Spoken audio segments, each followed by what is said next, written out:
Dan, you either were very excited or that was something that came out of you that shouldn't have. Don't worry about it. Already, all right. Chris, it's not even the end of the episode. Yeah. Welcome to Dealing Seconds, the podcast with your Cards and Beards crew. My name is Chris. And I'm Danny. What's up? I'm James. Guys, we're going to have a fun little podcast today, I think. I think our podcast today is going to be about what do you use your cards for? And you know what? I'm going to ask Dan that question. Dan, since you produce cards and you do a lot of fidget moves and we see you on Instagram all the time, what do you really use your cards for? Well, I use my cards mostly for just relaxing and just like you said, fidgeting. If there's a deck in my hand, it's just Charlier cutting away, and then I do that. I do the judo flip, right? Is that what that fucking move's called? But I do it at home. I do it in the car, in traffic. I am in California in the Bay Area, so traffic is aplenty. So, I mean, why not do fidget cuts and shit while you're in traffic? Better than that or road rage. Yeah, or both. But road rage in my area will get you killed. So it's best to have a deck in your hand. And That's what she said. Basically. But yeah, so that and then the few sleights I practice. I've been kind of off the practice wagon, but I like to do the spread pass until James started doing it. And then I double lift away. Double lift's my move. And then there's nothing. No, I thought your move was the paintbrush. The paintbrush. Well, you can't have a paintbrush without a double That's lift. True. Right? That is true. That is true. I'll just double lift all day long. See, I've tried double lifting. I'm getting better at it. I'm still trying to, I'm trying to do the push off double myself, but it just never comes out right for me. I'm just really working it. I can't do the push off double. I just went straight to the strike double. Learned that from Andrea? Shit, no, I did not. Jarek 420. I can't remember his name. 120. He's an old Disturbed Reality. That dude. Disturbed Reality. Yeah, there you go. Yeah. He had the Skrillex intro. yeah. Oh, And dude, his stuff was so good. Oh yeah, he was like back in the young Assad days. 52 cards. Well, see, like I said in the last episode, or whatever, 52 cards Assad was my first introduction when I jumped on YouTube and I found Disturbed Reality. Yeah. And I've talked to him many times. He's so good. Damn. What about you, James? Well, then again, we already know. I mean, if you haven't followed James on Instagram, he's like the spread pass master right now. Literally. Well, for me, I like my personal favorite stock is B stock. I love the durability. And I noticed when you do a palm with this like premium stock style, it's less tension you have to put in to catch a palm with it. So that's personally like a favorite fidget of mine. I tried to find a way to reduce my phone time. How do I get off my phone for a little bit? And I noticed that playing cards was doing the trick just well. So, mostly fidgeting. I love to practice sleights, but again, like I count mechanics as a fidget. I don't count it as I'm going to go perform. You know what I mean? So that's why I think it's really weird when they separate cardistry from magic, because it's kind of the same thing. I mean, when you do a pass, you're just splitting two packets, and that's kind of what cardistry is. But so I consider it all just fidgeting, and it's mostly just to pass the time, a little bit of therapy. People like to smoke cigarettes. I like to cut the deck, so pretty much for that. I know who else likes to cut their deck. By the way, if you haven't listened to our first episode, go listen to it. You will understand why we just said that. Yes. Shameless plug to episode. Yeah, I get the like the therapy of having a deck in your hands. When it's very soothing and calming. Yeah, for me, it's the same way. Like I'm not a magician. I'm not a cardist nor a sleight of hand card mechanic. I just like to fidget. I practice myself. Like I've been practicing the classic pass a lot. I've been trying the spread pass. I've do the judo flip all the time, or I'll do the Charlier or ref cut all the time when I'm sitting down. One thing for me is the Pharaoh shuffle, even though I butcher cards with my Pharaoh shuffle. The Pharaoh crusher. hey, speaking of pharaohs, what's traditional cut, Chris? I don't know. I'm just gonna be honest. I never understood it. To me, they both faro the same way. Traditional or modern cut faros the same way. I destroy cards just the same way. That's the benefit of being a power lifter. They faro either way. Seriously, I'll literally push these cards together. Don't matter if it's front to back or back to front, they're going the same exact way. That's what she said. Pretty much. Pretty much. No, but honestly, I just like dribbling, springing cards. It's just, for me, it's just that sound gives a little bit of like more zen in my opinion, less stress. Ooh, absolutely. Yeah, you just start hearing like the little. Oh, right there. Yeah. Wait. Do that again. Oh, so good. Yep. Dan had a moment. Yeah, sorry. I need to excuse myself for a second. As Dan gets off the call. No, but honestly, I mean, besides that, I mean, if you guys had to say, because you use your cards in certain ways, you said, James, you like B stock for the durability, because you know that you're going to use them. You're going to poop your deck out, but you know that it's going to be there. What would you say, Dan, is like your favorite stock then for the stuff that you do? You know, I'll be straight up and honest with you. I really don't care about the stock as much as most people do.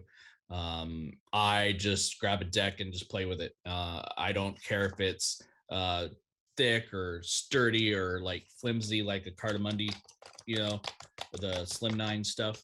Yeah. It doesn't really matter to me, especially like if I'm looking to buy a deck. Stock is like the last thing I care about, to be honest with you. Yeah, for me, I'm with you on that one. I really don't care, but the one thing I cannot have is that really Cardamundi Slimline. It's just not for me. I think they print really well, but I think for me, what I do, and the fact that, you know, I can crush a card easily with the big freaking hands that I have, and I'd rather have the thicker stock. And that's why I liked Cardamundi's original B9 stock. I thought it was great. That linen B9 was amazing.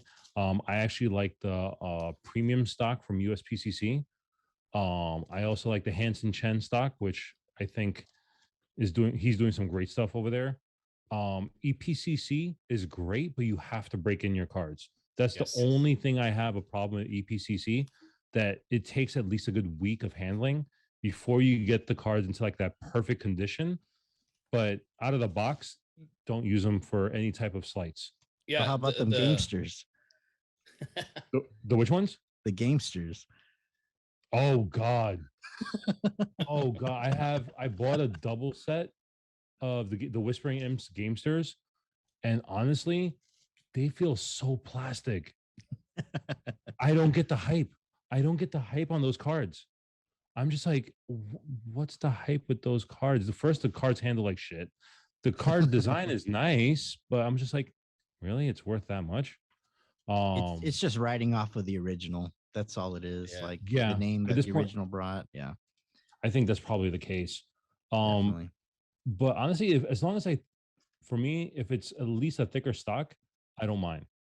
I just don't like I don't like that thin stock. And I think cardistry people love that thin stock because it's just easier to manipulate for them for doing those packet cuts and aerials and things like that. But I'm like, even with aerials, I'm like, you probably want a thicker stock card, because if you're doing a bigger aerial, you want a nicer, more, sturdy card.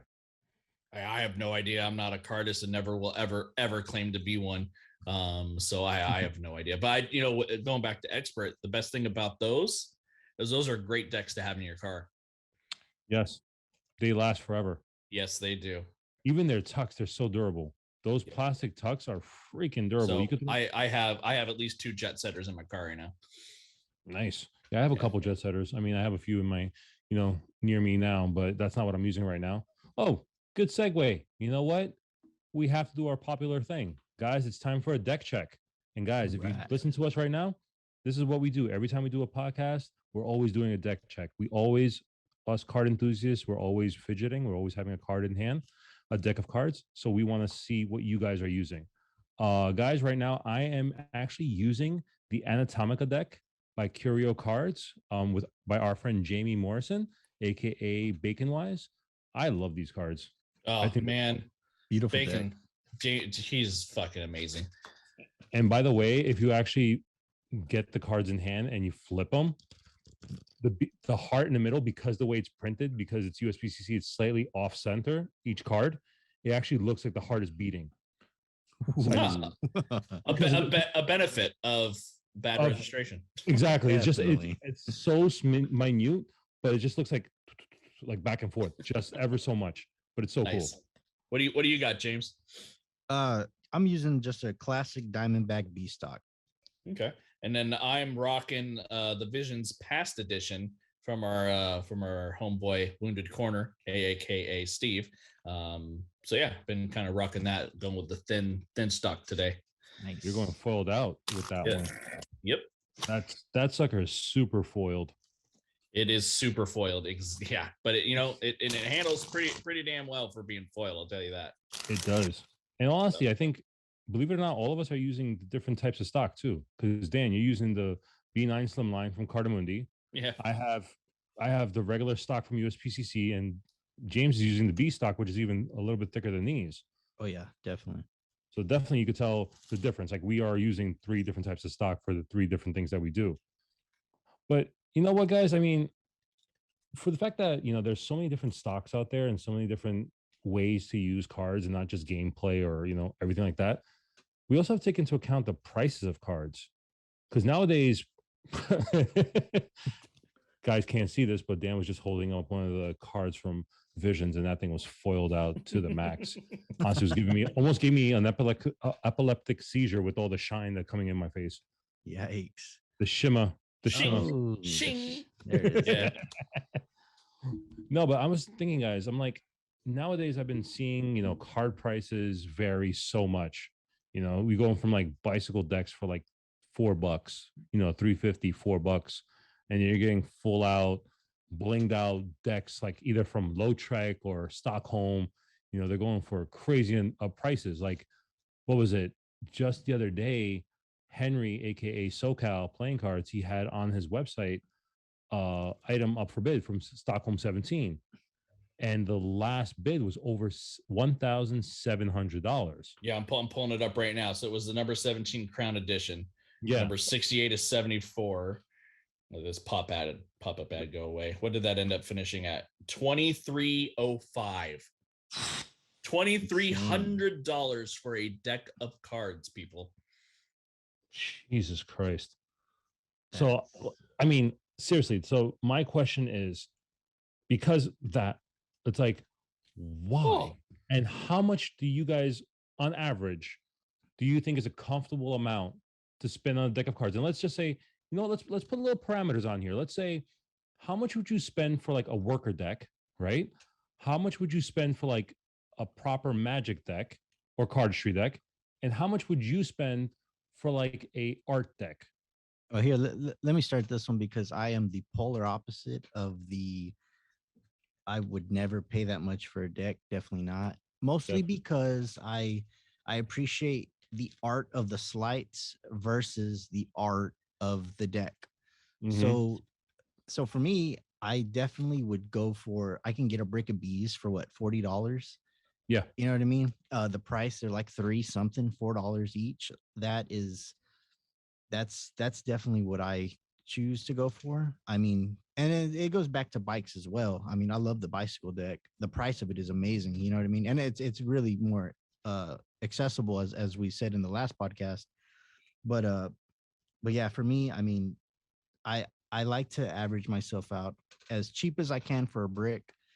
I'm not really huge into collecting, but that's not saying that I don't have a lot of decks, because I have extras, right? But I'm not really focused on the artwork. It's more of how the deck feels, handles, how it looks during a slight. So that's definitely my range. I always fall back to the B deck, the borderless Diamondback, because it handles amazing. It's durable.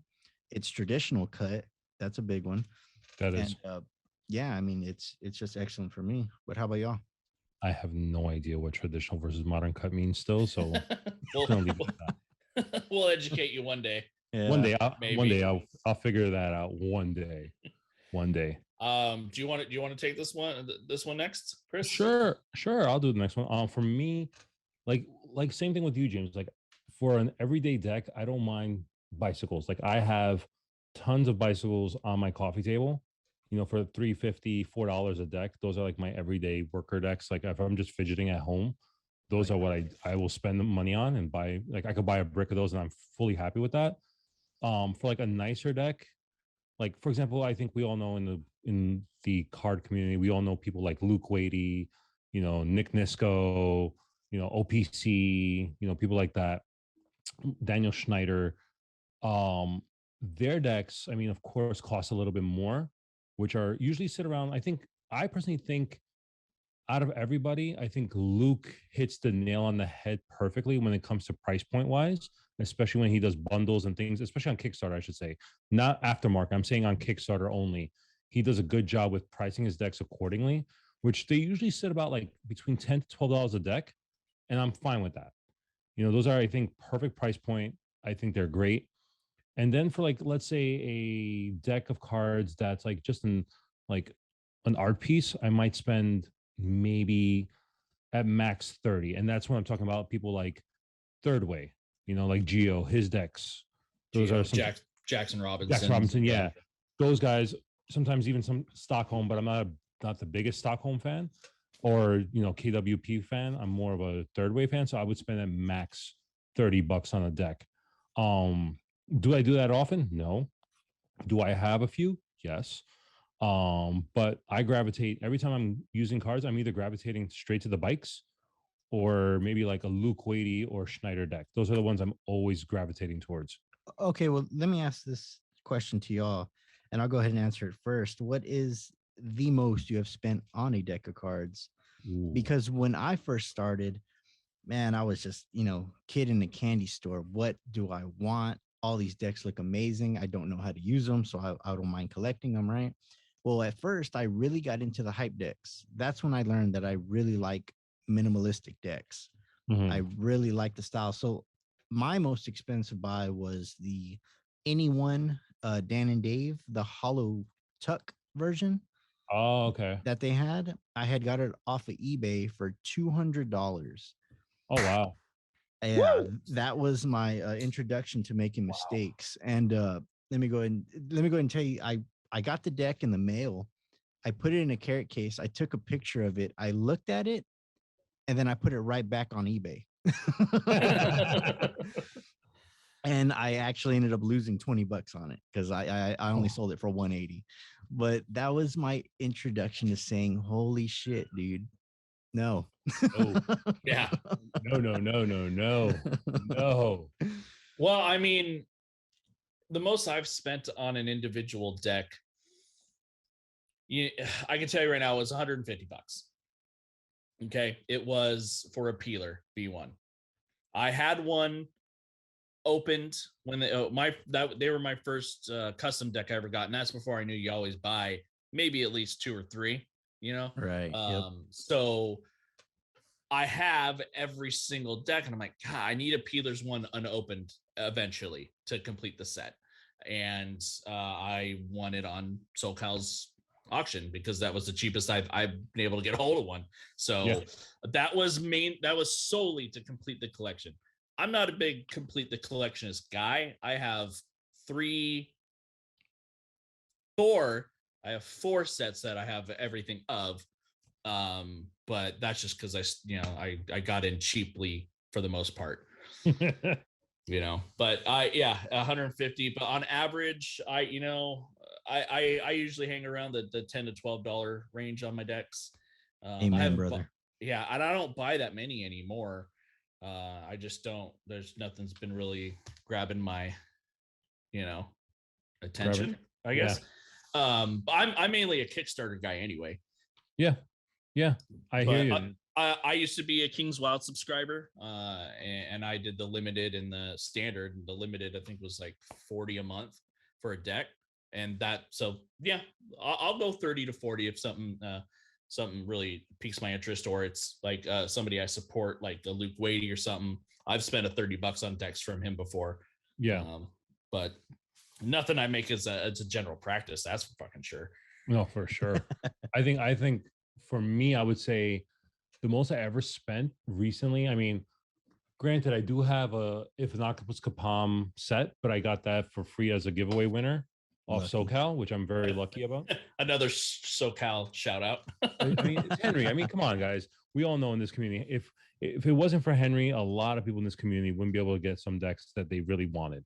Henry That's for has damn sure. Henry gets like the best prices you could ever think about, and his shipping is second to none. It's like the best shipping in the market right now. That's why I will always tout Henry and say, listen, go buy from SoCal. He is worth it. Him and Bam. Those are my two favorite people. Yeah. I have no problem with either one. But for me, the most expensive deck I've recently bought, it was 55 or 60 bucks. Or was it 70? I think it was either 60 or 70. I think it's 60. I bought from Ryan Butler, aka RB Studios, the deck cutter. He sold me the Third Way Industries, the Galaxia Gilded Edition deck that I didn't have. And he was like, dude, I'll give it to you at Kickstarter price. He could have easily said he'll sell it to me for like 150 for the retail price. He's like, no, I'll sell it to you for what I paid for it on Kickstarter. So yeah, that's awesome. That's awesome. I was like, and it's unopened. And it was the one deck that I needed for the whole set because I had the rest except for the Gilded from that Kickstarter. And I was super happy and excited for him to actually give it to me at the Kickstarter price. Yeah, right. Like I say spending that much is okay if you're doing it for to complete a collection. Because I know James doesn't really, but I do collect certain brands and have them on display. So yeah, there are certain exceptions to my rule because if I need this one deck to finish, if I come across a deal on it, I'm gonna fucking take it. Yeah, I mean that was the one thing I needed to complete that collection. No, but Dan, you were saying a good point you said earlier is that you're more of a Kickstarter guy yourself, and I think all three of us, we do a lot of Kickstarter backing. I think all of us here are super backers on Kickstarter, because we back we back so many. What's the here's a two-parter. What is the most you've ever spent on a Kickstarter campaign, and what is the least you've ever spent? And you can't be zero for not backing a campaign. What if I backed a campaign and didn't fulfill the shots fired. I have done that. I have done it once. I'm not going to say what campaign it was, but I did do that once. The least I've spent probably like 20 to 30 bucks. Just did maybe 2 decks on an early bird. Probably was either a little Poly Sharks or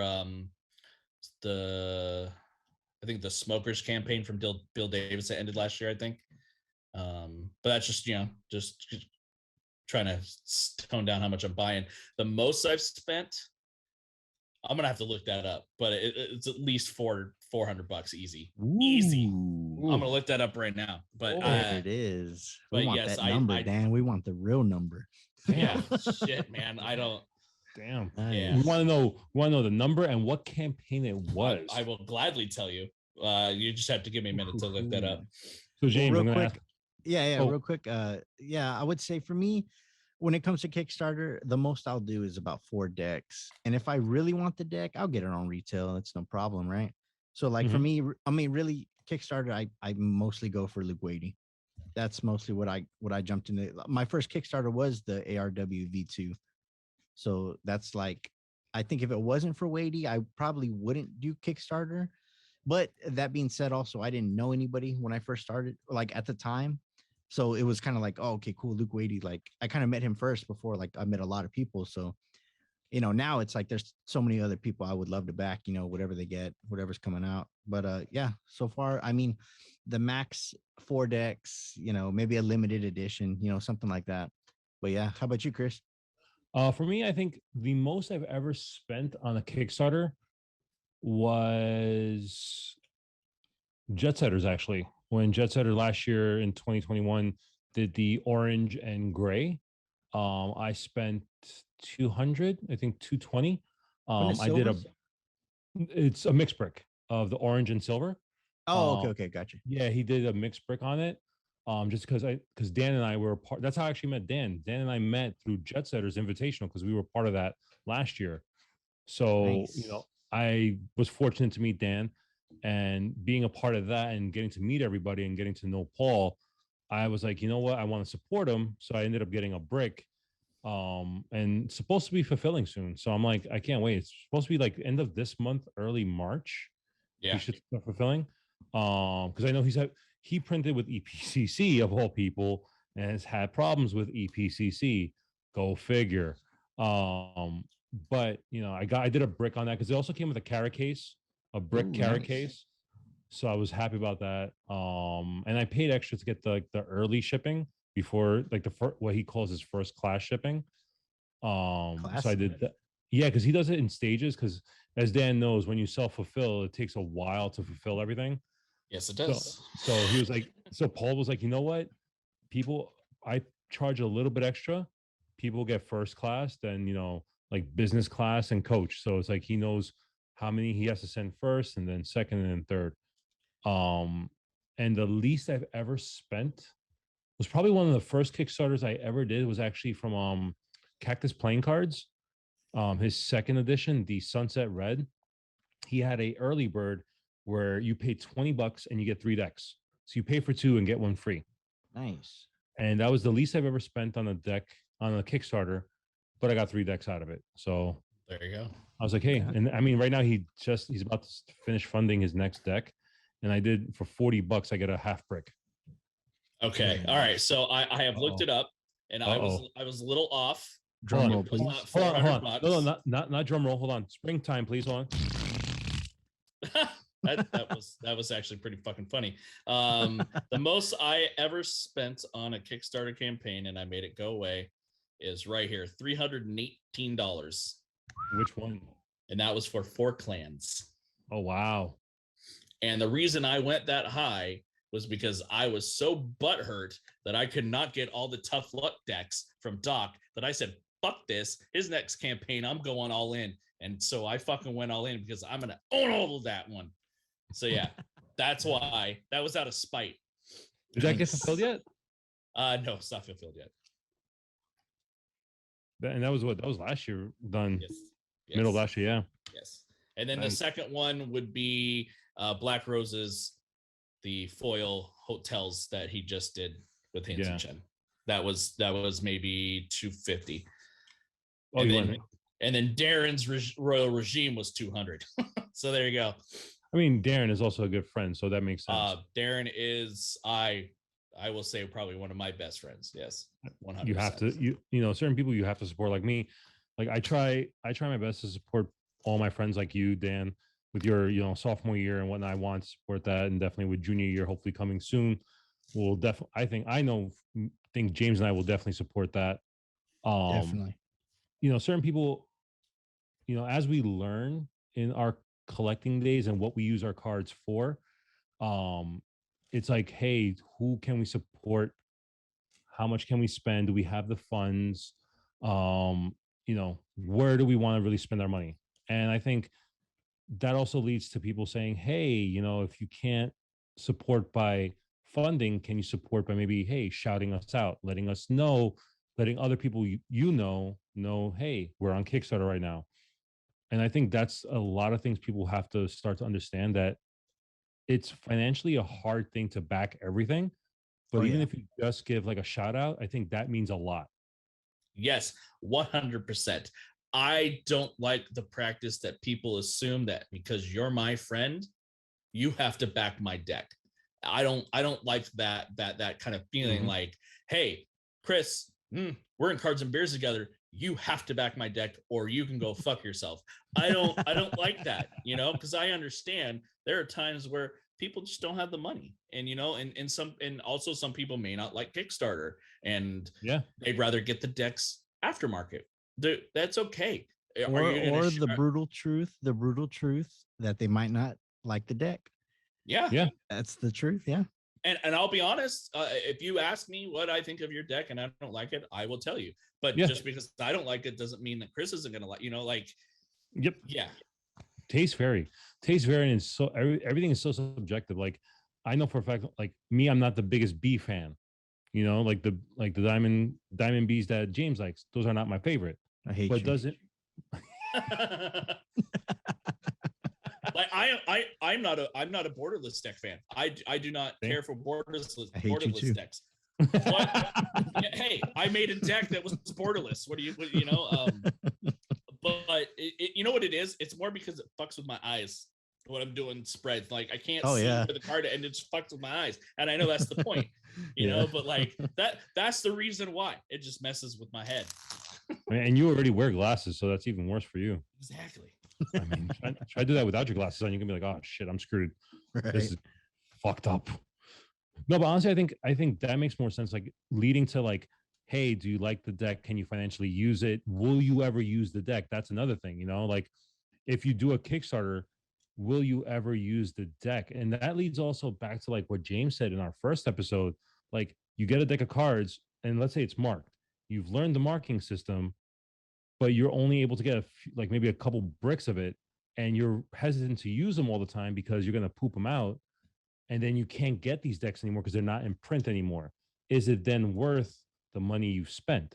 Yeah, and the time to learn the system, because marking systems are not overnight things. I mean, I've attempted them myself, and it's like, you know, I'm just not the guy for it. Yeah. I mean, with my next deck, it's marked, and I didn't come up with a system. I reached out to Darren offered it up, and I'm like, nice. I mean, I get the allure of having a marked deck because it's a cool little stamp to put on your shoulder. Like, yeah, I made a marked deck, you know. Definitely. But yeah, I definitely get it. If it's not going to be an everyday deck that you can get, it is kind of a time waster half the time. Yeah, it's definitely a time waster. And unless you can really look at the back and see it, then you didn't really have to learn anything. Yeah, and it's you know, it's kind of leads to the fact that it's like again, are you really going to use that deck of cards? Like, what are you going to use your cards for? And I think with Kickstarter, I think a lot of creators nowadays, they want to put out like the next hype deck, but they're trying to figure out how. So I think they want to become like the next OPC or the next Fontaine. But it's like, I would not consider OPC hype deck. Not anymore. No, not anymore. Not with the past like few decks they've released. I consider them just a staple in the card community. They are no longer hype, I don't think. No, I think the last few decks, I think maybe took them out of the hype deck clause. I think when they first started doing like their snackers line, when they were doing that whole with the pack and everything, yes. Now I think they're becoming a standard of like, hey, maybe what a cardistry deck looks like. And it's not and saying you're not a hype brand anymore is not a diss. That's actually a good thing. Yeah, you're becoming a staple. You're not just gonna be like a one-time pony thing. Right, you know? now they're going to be like an orbit. They're going to be around for probably as long as they want to keep doing it. Yeah, I mean, even though Fontaine's been around forever, I mean, they're still a hype deck, you know. Oh yeah, so that's like the godfather of hype. Yeah, they are. I'm not going to get into it in this episode. Sorry, I'm not doing it. Just for anybody who doesn't know, Dan has a thing against Fontaine. And I have some Fontaines in my collection. Don't get me wrong. No, and I also sent you one as well. And that's why I have a Fontaine in my collection. Is people like Chris like to fuck with me and send me some. Of course, I mean I have to. It's part of my, it's part of who I am. I have to do that. We're not going to get into that because I could talk for an hour just on Fontaine alone. True. So Dan, we know the hype deck behind Fontaine. I know you don't like them, so we're not going to get into it. That'll be its own separate episode, maybe. But for you, what do you think qualifies it as a hype deck, and how much do you think you would spend on a hype deck then? Well, I think your definition of hype is usually cardistry related nowadays, to be honest with you. But in general, it's a deck that is just in super high demand and sells out lickety split, but everybody wants it. The resale market is high on it. Of course, there are some brands that are like that I don't consider hype, but Fontaine is the godfather of hype decks right now. I would not consider King's Wild a hype deck. Because I think also, and here's why. I think part of being a hype deck is your limited quantity. Yes, King's Wild does have its limited ability. I'm just going to make up words now. But Fontaine, while they do print on average 2,500 decks, he can print so much more. he has that ability. King's Wild, yes, he does, but he kind of, the way his business model is, he doesn't. He has his subscription service where there's only a certain amount of slots per standards are always going to be available for his. But if you want the limited edition or the gilded edition, he limits those because that's just his, you have to be subscribed to get those, right. Unless you're lucky to buy them one on eBay, or sometimes he doesn't have the subscriber slots. He'll sell those later. I don't, so I just really wouldn't consider his hype because it's just built into his business model, and all his stuff is more art based. Not many people are using King Wild's decks or want to use them. They want to display them and own them and just never even open them. Fontaines, they're used everywhere. I know people collect them. There are rare ones, but people mainly get them to use them. That is true. That is true.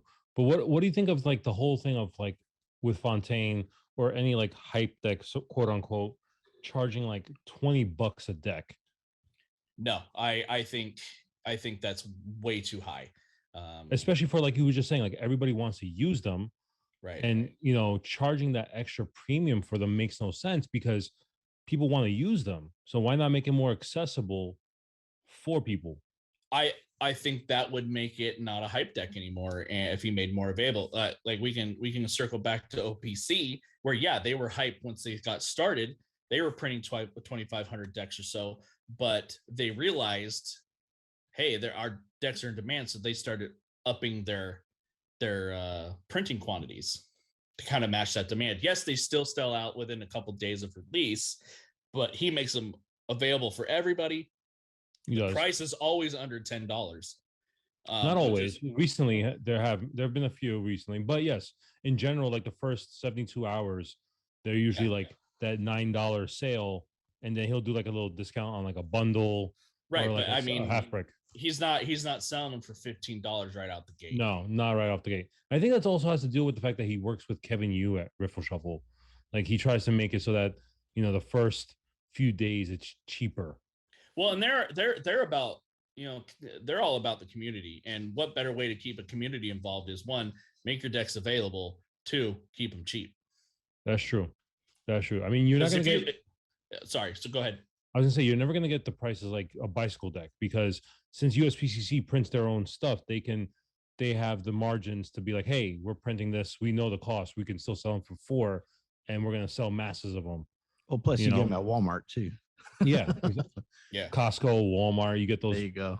Cheap as hell. But and so like OPC, if you notice, a lot of their fan base are young. Yeah. So they can get those decks. Yeah, they can get Fontaine decks too. Those are like $15. And what about anyone? Anyone's are $15 to $18, aren't they? Yep, 18 recently I've seen. Right. So, and we're not even talking about shipping. We're just talking about straight up deck price. So yeah, I just think the forced limited stock of their product is a little and it kind of creates the hype themselves. So do you consider, Dan, in your opinion, of course, this is our own guys. Oh, yes, of course. If anybody's listening to this, this is our own opinion. This is what we think. I mean, opinions vary. Please let us know. DM us on Cards and Beards. Let us know what your version of hype is, what you think hype is about, and how much you would spend on a deck of cards and what you spend on and what you use. Guys, please let us know. We want to know that. But what was I say? It's more of like, what do you think would be the best, and taking OPC out, of like the hype brand? Yeah. What do you think would be the best way to say a hype? Oh no. So, okay, I'm trying to remember what I want to ask. Gotta love mind farts, brain farts all the time. Gotta love edits. Seriously. So would you consider then Dan and Dave, the Smoke and Mirrors hype? Especially now that they just released in general, because now they just released that whole, now their version, quote unquote, of like that box that they have with all those colors. Do you think they're hype? Absolutely. Yes, but I wouldn't put them on hype with Fontaine either, though. Like they're hype and they're like they're the they're the pretty much founders of cardistry. And those Smoke and Mirrors original decks are highly collectible and sought out by card collectors. The original. I'm talking about now. Well, now, but now they're building on their own previous hype. So yes, in that way, they kind of are hype decks. Yeah, I think they're just doing all these different, colorways, and then they did with that Lotus in Hand, Dan and Dave Smoke and Mirrors, the hollows, and I was just like, well, they also did before that. They did the Anyone collab, which is that's just straight hype. Yeah. So yes, they are, but they're building on their previous hype from the older generation, right? Because now you got all these new kids, and they probably looked at Fontaine and are like, gotcha. We're gonna do our own hype. We're gonna team with Anyone, but we're gonna kind of revisit our old shit, but bring it back with Anyone. And then that just opened the floodgates and then brought us to the Smoke and Mirrors that they're doing now. So yeah, definitely hype, but kind of a different take on it, I think. Yeah, I'm not a big fan of the Dan and Dave Smoke and Mirrors lines. I just think it's overpriced for what they are. They're nice. Don't get me wrong. That's hype for you. It's nice, but it's just not me. For my collecting style, it's not what I want to spend my money on. Yeah, I don't collect Dan and Dave stuff really. I have the gold Smoke and Mirror one just because I saw it on some videos. I'm like, ooh, that looks pretty. I have at least one of them, Yeah. And I have an Anyone deck and I have a Fontaine deck. It's just, I want to experience what this hype is about. I mean, we all want to experience. We want to see what the hype is about. What do cardists really like about the cards? For me, I'm just like, it's not for me. I'm not a fan. I don't see the allure in them. But again, everybody has their own taste in cards, and everybody exactly to each their own. I mean, we're not going to sit here and say, "Oh no, you should not buy these." No, you like what you like, get what you get. I wouldn't necessarily like if someone goes, "Hey, here's my Fontaine collection," and they have everything. I'm gonna be like, you know what? I don't like those, but fucking dude, good on you. Yeah, that's a salute there.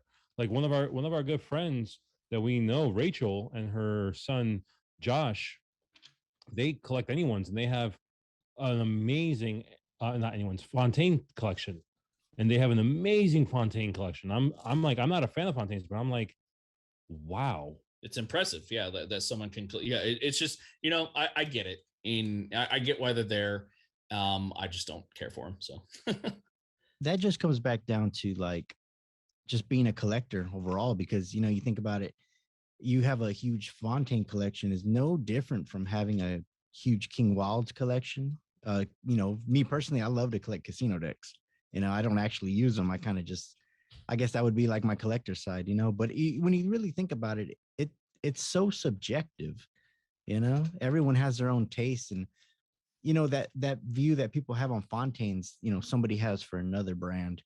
Which is a weird little branch off point to talk about. I really like the idea of, King's Wild is this really art-based style of deck, but I love to use the Table Players Volume 6 and the Tally Ho V1s.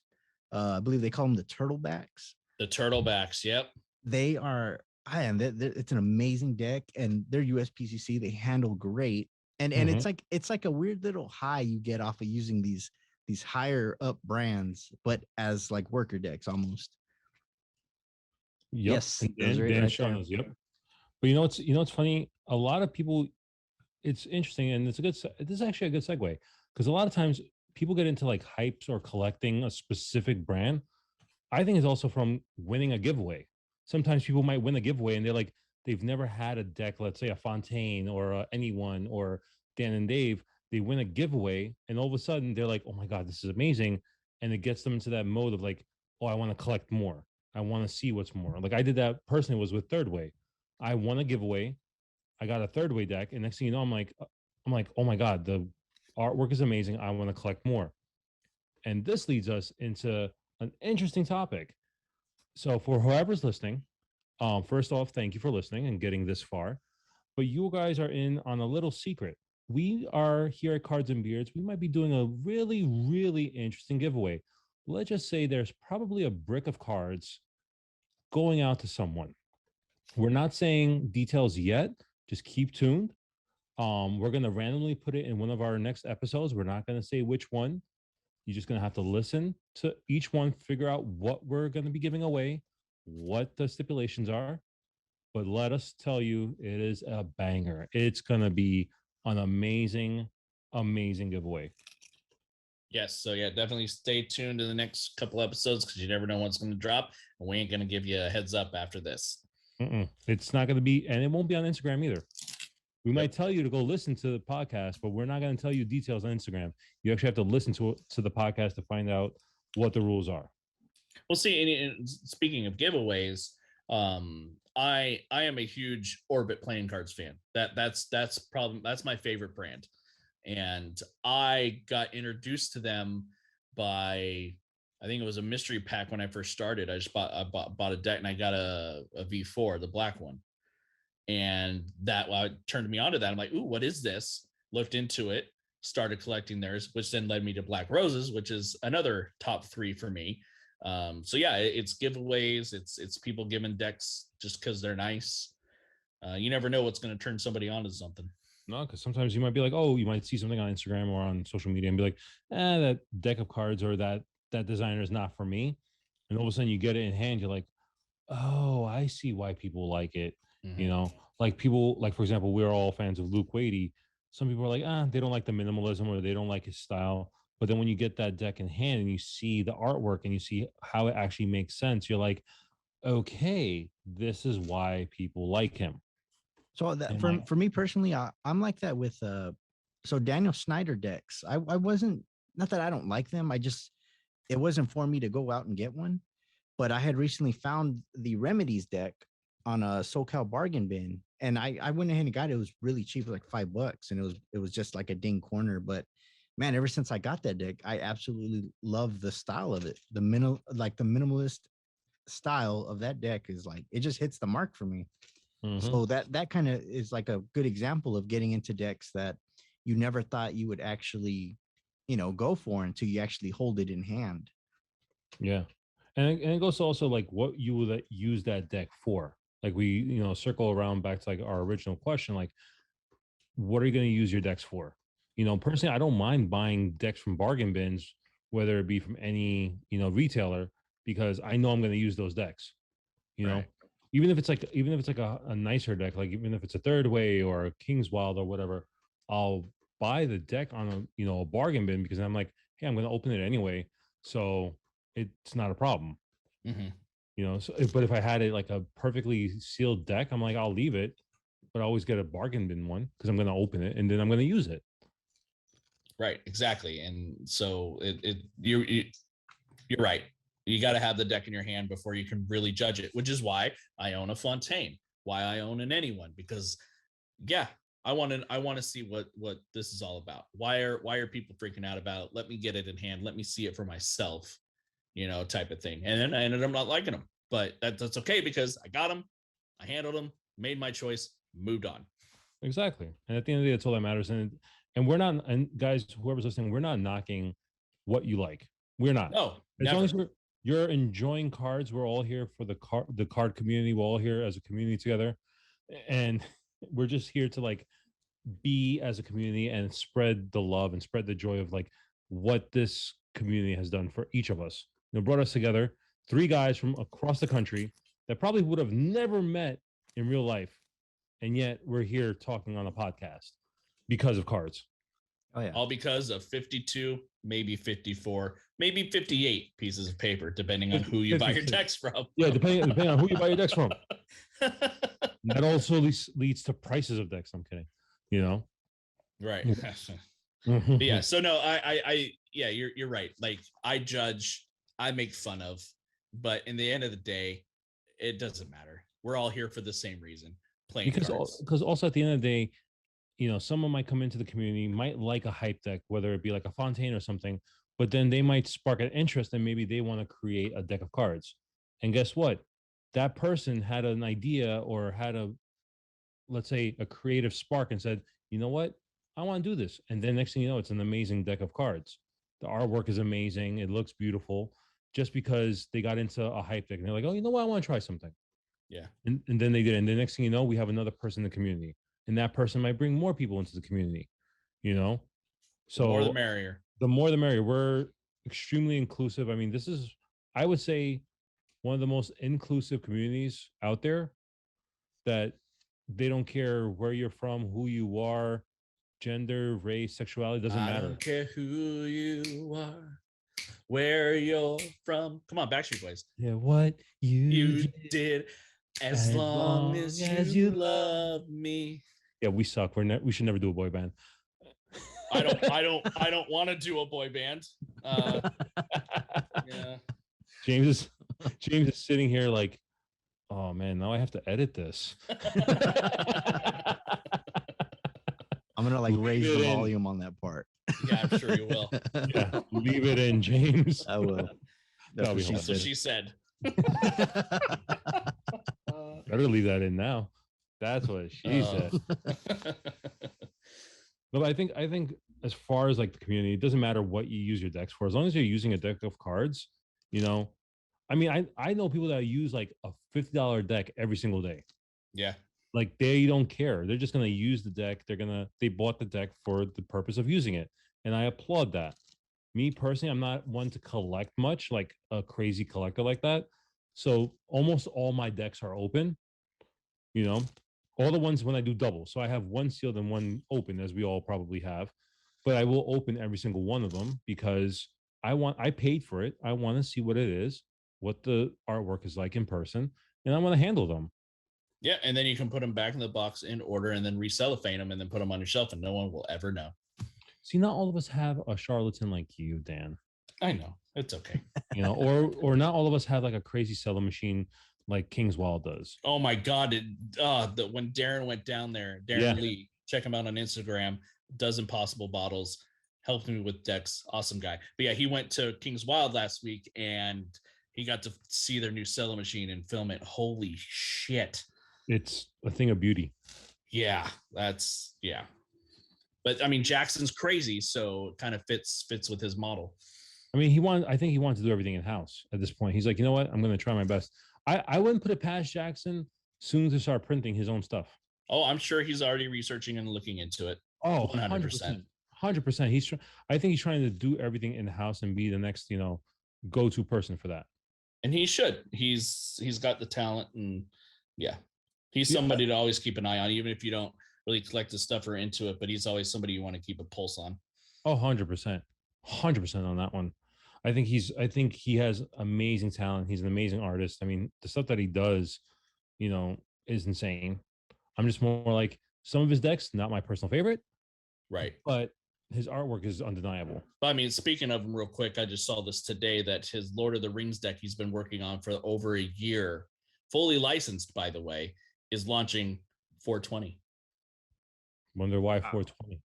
He's launching 3. I don't know if it might be a Kickstarter. I'm not really sure.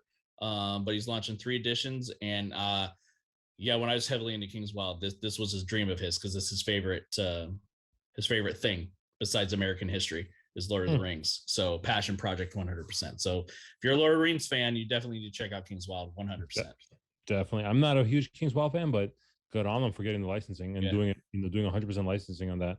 I mean, the licensing kings are Theory 11. They get the license. Yeah. But those are also decks, like going back to like the beginning, like you can buy a really fun custom deck for like $10 and use them nonstop, like from Theory 11. Yes. It just makes sense. I mean, they make those kind of decks. They make them available.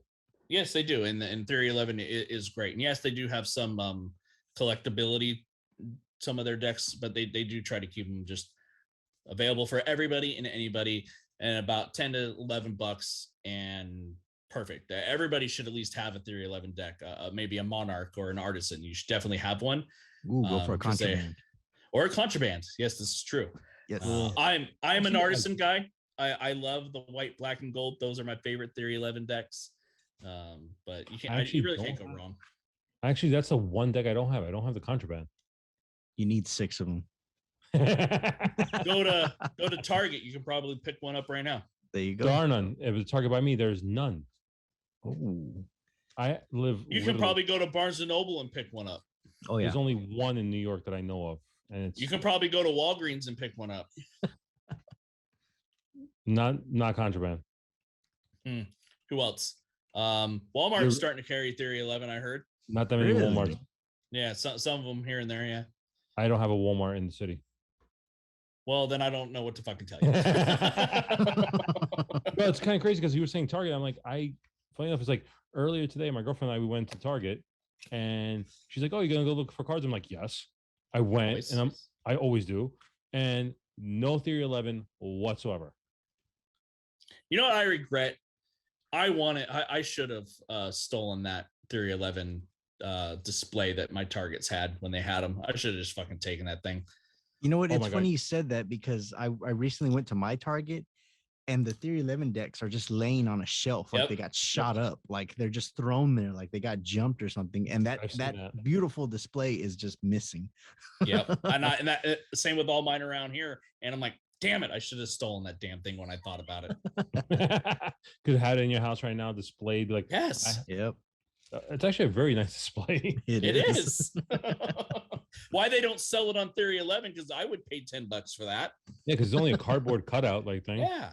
Yep. And Barnes and Noble, they like you can't take it from there. At least the ones out here. Mm. Anyway, Also, don't steal, people. just don't do what Dan just said he wanted to do. Yeah. Or point of the story is that. Dan already telling young people to steal. Damn it, Dan. Yes. Jeez. I mean, Just- no. You know, there's other things that people could be doing, you know, different things Yes. than doing that. No, but I think Theory 11 did a great job of making things affordable, usable, and accessible. I think Yes. they hit the nail on the head on that one. I think a lot of companies are striving to be like that. USPCC could do whatever the hell they want because, you know, they print their own cards and they could charge whatever they want for them.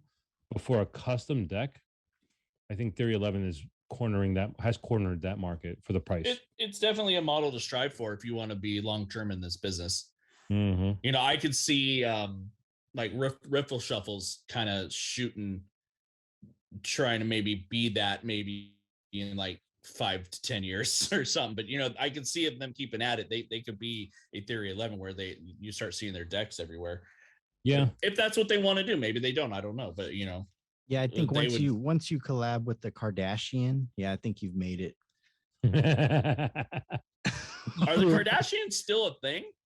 Well, I don't know. I don't know if they're still a family, but I know that Theory 11 did the what is it? The 808 or something like 818 818. Yeah. And what Kardashian was that? Kendall Jenner, I believe she owns the bar or something like that. Because they started Yeah. tagging her with all the posts, like she really gives a shit. And she's like, oh my god, nerds. all Oh. nerds. Oh. No, but I think Theory 11, just besides that, they also corner the market with like the Harry Potter deck and then the Star Wars deck. So they're hitting licensing rights the right way. They're getting full licensing. They're getting custom, but they're keeping it affordable, which is the hard part to do because they're going to be they have to pay for that licensing fee. But I think they realized, hey, we are going to sell out no time. Let's make them cheap and we're still going to sell them, and we could pay for that licensing fee, no problem. We need a Right. Kanye West deck. That's all I'm gonna say. No, those are going to be like $5,000 a deck then, because you know Ye only does when he The does Yeezys V3. Doesn't that sound right? The Yeezys Well, V3.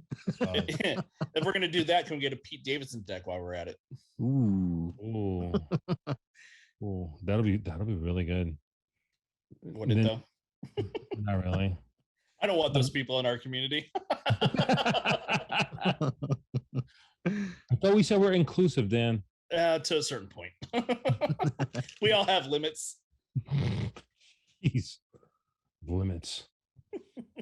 No, but I think honestly, guys, I think we made our point on this one. I think we try to subject the cards into like how we use them, how much we're going to pay for them. And I think everybody has their own, their own wallet, their own financial freedoms and how much they want to spend. Because for most of us, this is a hobby, not a career. We just like to collect and like to use them. But I think in general, I think whatever you guys want to spend on a deck of cards or however you use your cards, good on you. Doesn't matter. Just be responsible and be within your means. I think as just real quick, as a new collector, don't buy into the hype and buy everything you see. Just take your time. You won't, because none of us did, but it's a good lesson to learn, but you won't learn it. And that's okay, because all collectors do that no matter what you're collecting. You go in hard and fast. That's what she said. And then you finally start fine tuning what you want a year or two later. And real quick, big shout out to whoever bought that Stockholm deck. Keep winning, brother. My God, dude. Keep winning, brother. Jeez. $2,300 for a deck?